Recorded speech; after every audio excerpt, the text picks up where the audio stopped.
শিখায়। এই দুঃখ, কষ্ট, বিপদ আমাদের কোমরকে সোজা করে, আমাদের পায়ের মাটিকে শক্ত করে। চিল্লায় বলেন ঠিক কিনা?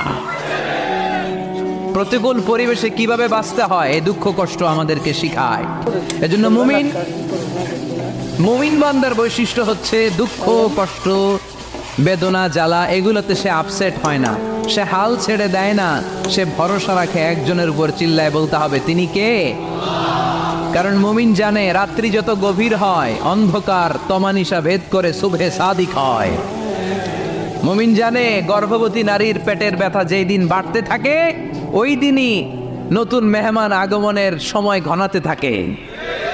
মুমিন জানে তার জীবনে দুঃখ কষ্ট বিপদ যত বাড়তে থাকে সুখের দিন কাছে আসতে থাকে। এজন্য মুমিনের হারাবার কিছু নেই। ফাইন্না মাআল উসরি ইউসরা, ইন্না মাআল উসরি ইউসরা। নবী হে, কষ্টের পরেই আছে আনন্দ, দুঃখের পর